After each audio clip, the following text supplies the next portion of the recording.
অগ্নিকাণ্ডের এক যুগ পেরিয়ে গেলেও পর্যাপ্ত ক্ষতিপূরণ এবং পুনর্বাসন হয়নি আশুলিয়া তাজরিন ফ্যাশন কারখানার নিহত ও আহতদের স্বজনরা। এদিকে প্রতি বছরের মতো এবারও নিহতদের স্মরণে ফুল দিয়ে শ্রদ্ধা জানান তাদের স্বজন ও আহতরা সহ বিভিন্ন শ্রমিক সংগঠন। সাভার প্রতিনিধি সৈয়দ হাসিবের পাঠানো তথ্য ছবিতে ডেস্ক রিপোর্ট। পুড়ে যাওয়া তাজরিন ফ্যাশন কারখানা চত্বরে সকালে জড়ো হন নিহত ও আহতদের স্বজন, বিভিন্ন শ্রমিক সংগঠনের নেতাকর্মীরা। নিহতদের স্মরণে ফুল দিয়ে শ্রদ্ধা জানান তারা।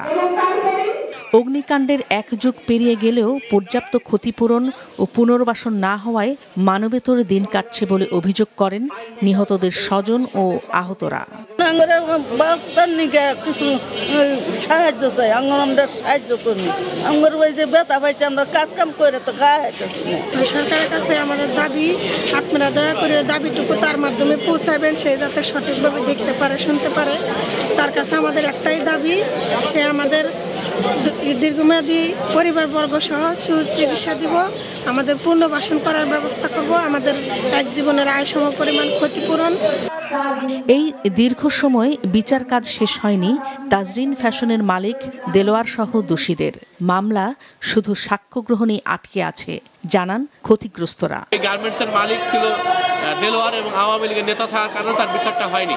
আমরা মনে করি যে বর্তমান সরকার যেহেতু একটা পরিবর্তিত সরকার এসছে এবং এই সরকারের নিরপেক্ষ সরকার, বৈষম্যহীন সরকার, তো শ্রমিকদের এই দেলোয়ারের শাস্তি নিশ্চিত করবে এবং আমরা এই সরকারের কাছে প্রত্যাশাই করি যে শ্রমিকদের ক্ষতিপূরণ এবং পুনর্বাসন নিশ্চিত করবে। সাভারে আশুলিয়ার নরসিংহপুরে 2012 সালের এই দিনে তাজরিন ফ্যাশন লিমিটেডে অগ্নিকাণ্ডে 117 জন শ্রমিক প্রাণ হারান, আহত হন 3 শতাধিক। দুর্ঘটনার কারণ হিসাবে অবহেলার অভিযোগে হত্যা মামলা করে পুলিশ। দেলোয়ার হোসেন সহ 13 জনের বিরুদ্ধে জারি হয় গ্রেফতারি পরোয়ানা। 2015 সালের 3রা সেপ্টেম্বর আসামিদের বিরুদ্ধে অভিযোগ গঠনের পর বিচার শুরু হয়। দীর্ঘ 9 বছরে সাক্ষ্য গ্রহণের তারিখ পেছানো হয় 63 বার। এর মধ্যে রাষ্ট্রপক্ষ আদালতে মাত্র 13 জন সাক্ষী উপস্থিত করে। বিচারে তৈরি হয় দীর্ঘসূত্রতা। ফলে বিচার পাওয়া নিয়ে অনিশ্চয়তায় আছেন সংশ্লিষ্টরা। মাছরাঙা নিউজ ডেস্ক।